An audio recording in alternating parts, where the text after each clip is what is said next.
Hi ಸ್ನೇಹಿತರೆ, ನಮಸ್ಕಾರ ಎಲ್ಲರಿಗೂ. Welcome back to Jaya recipe. ಇವತ್ತು ನಾನು ಗೋವಾ ಸ್ಪೆಷಲ್ ಬಟಾಣಿ ಕಾಳಿನ ಉಸಲ್ ಮಾಡ್ತಾ ಇದ್ದೀನಿ. ಬಟಾಣಿ ಕಾಳಿನ ಉಸಲ್ ಮಾಡಲು ಹೇಗೆ ಮಾಡುವುದು, ಏನೆಲ್ಲ ಬೇಕು ನೋಡೋಣ ಬನ್ನಿ. ಮೊದಲು ಮಸಾಲೆ ರುಬ್ಕೊಳ್ಳೋಣ. ಮಸಾಲೆ ರುಬ್ಬಿಕೊಳ್ಳಲು 2 ತೆಂಗಿನಕಾಯಿ ತುರಿಯನ್ನು ತಗೊಂಡಿದ್ದೀನಿ. ಹಾಗೆಯೇ ಅರ್ಧ ಟೇಬಲ್ ಸ್ಪೂನು ಅರಿಶಿನ ಪುಡಿ, ಅರ್ಧ ಬೌಲ್ ಆಗುವಷ್ಟು ಕಾಳುಮೆಣಸು, ಹಾಗೆಯೇ 20 ಒಣಮೆಣಸನ್ನು ತೊಗೊಂಡಿದ್ದೀನಿ. ಖಾರ ಇರುವ ಮೆಣಸನ್ನು ತೊಗೊಂಡಿದ್ದೀನಿ ನಾನು. ಅರ್ಧ ಬೌಲು ಪ್ರೆಸ್ ಆಗಿರುವ ಕರಿಬೇವಿನ ಸೊಪ್ಪು,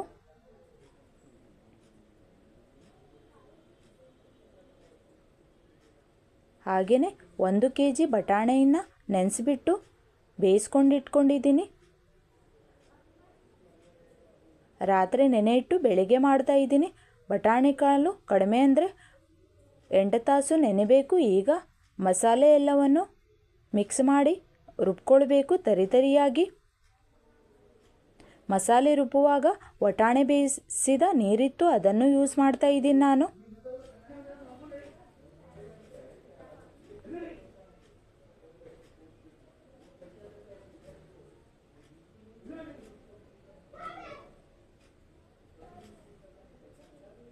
ಮಸಾಲೆ ರೆಡಿಯಾಗಿದೆ ನೋಡಿ ಫ್ರೆಂಡ್ಸ್, ಈ ಥರ ಬರಬೇಕು ಮಸಾಲೆ.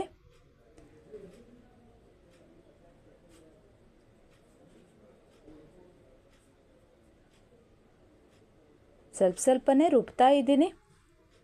ಈಗ ಗ್ಯಾಸ್ ಆನ್ ಮಾಡಿಬಿಟ್ಟು ಗ್ಯಾಸಿನ ಮೇಲೆ ಬಾಣಲೆ ಇಟ್ಟಿದ್ದೀನಿ. ಈಗ ಅದರಲ್ಲಿ 2 ಟೇಬಲ್ ಸ್ಪೂನು ಎಣ್ಣೆ ಹಾಕ್ತಾ ಇದ್ದೀನಿ.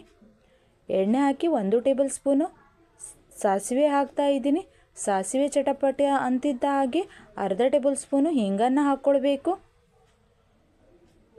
ಬಟಾಣೆಯಿಂದ ಒಬ್ಬೊಬ್ಬರಿಗೆ ಗ್ಯಾಸ್ಟ್ರಿಕ್ ಆಗುತ್ತೆ, ಅದಕ್ಕಾಗಿ ಹಿಂಗನ್ನು ಹಾಕ್ತಾ ಇದ್ದೀನಿ. ಈಗ ಇದರಲ್ಲಿ ಅರ್ಧ ಬೌಲು ಫ್ರೆಶ್ ಕರಿಬೇವಿನ ಸೊಪ್ಪು ತಗೊಂಡಿದೆ, ಅದನ್ನು ಹಾಕ್ತಾ ಇದ್ದೀನಿ.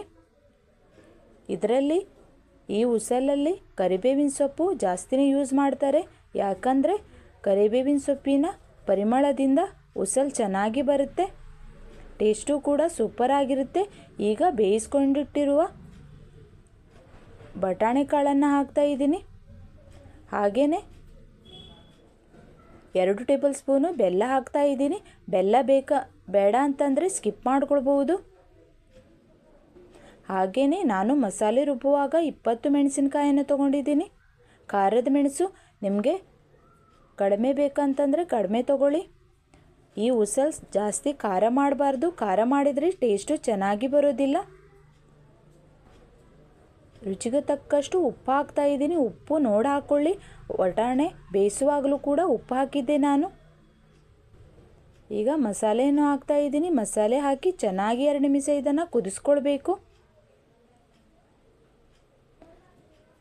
ಬಟಾಣಿ ಕಾಳಿನ ಉಸಲ್ ಪಾವ್ ಜೊತೆ, ಬ್ರೆಡ್ ಜೊತೆ, ಚಪಾತಿ ಜೊತೆ, ರೊಟ್ಟಿ ಜೊತೆ ಅಂತೂ ಸೂಪರ್ ಫ್ರೆಂಡ್ಸ್. ನೀವು ಕೂಡ ಟ್ರೈ ಮಾಡಿ. ತುಂಬ ಈಸಿಯಾದ ರೆಸಿಪಿ ಮತ್ತು ಸಾಮಗ್ರಿ ಕೂಡ ಜಾಸ್ತಿ ಬೇಕಂತೇನಿಲ್ಲ, ಯಾರು ಬೇಕಾದರೂ ಟ್ರೈ ಮಾಡ್ಬೋದು ಇದನ್ನು. ಗೋವಾದಲ್ಲಿ ಸಾಮಾನ್ಯವಾಗಿ ರೆಸ್ಟೋರೆಂಟಲ್ಲೆಲ್ಲ ಇದನ್ನು ಸಿಗುತ್ತೆ. ಇದನ್ನು ಜಾಸ್ತಿಯಾಗಿ ಪಾವ್ ಜೊತೆನೇ ತಿಂತಾರೆ. ಚೆನ್ನಾಗಿ ಕುದಿ ಬರ್ತಾ ಇದೆ ನೋಡಿ. ಉಸಳಾಗುವುದರಿಂದ ಜಾಸ್ತಿ ನೀರು ಹಾಕ್ಕೊಳ್ಬಾರ್ದು, ಸ್ವಲ್ಪ ದಪ್ಪನೇ ಇರಬೇಕು. ಪಾವ್ ಜೊತೆ ಚಪಾತಿ ಜೊತೆ ತಿನ್ನಲು ಚೆನ್ನಾಗಿರುತ್ತೆ ದಪ್ಪ ಇರುವುದರಿಂದ. ರೆಡಿಯಾಗಿದೆ ನೋಡಿ ಫ್ರೆಂಡ್ಸ್, ಚೆನ್ನಾಗಿ ಕುದಿ ಬರ್ತಾ ಇದೆ. ನೀವು ಕೂಡ ಟ್ರೈ ಮಾಡಿ. ನಿಮಗೆ ಇಷ್ಟ ಅನಿಸಿದರೆ ಲೈಕ್ ಶೇರ್ ಸಬ್ಸ್ಕ್ರೈಬ್ ಮಾಡಿ. ಇನ್ನಷ್ಟು ವಿಡಿಯೋಗಾಗಿ ಬೆಲ್ಲೈಕನನ್ನು ಒತ್ತಿ.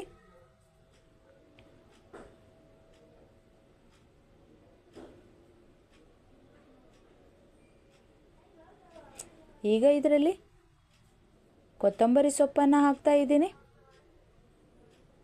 ಕೊತ್ತಂಬರಿ ಸೊಪ್ಪು ಹಾಕಿ ಗ್ಯಾಸ್ ಬಂದ್ ಮಾಡಿಬಿಡ್ತೀನಿ. ನೀವು ಟ್ರೈ ಮಾಡಿ. ರುಚಿ ಅನಿಸಿದರೆ ಕಮೆಂಟ್ಸ್ ಮಾಡಿ, ಲೈಕ್ ಮಾಡಿ, ಶೇರ್ ಮಾಡಿ ಫ್ರೆಂಡ್ಸ್. ಯಾರೆಲ್ಲ ಫ್ರೆಂಡ್ಸ್ ನೋಡ್ತಾ ಇದ್ದೀರಾ ಅವರಿಗೆಲ್ಲರಿಗೂ ಧನ್ಯವಾದ.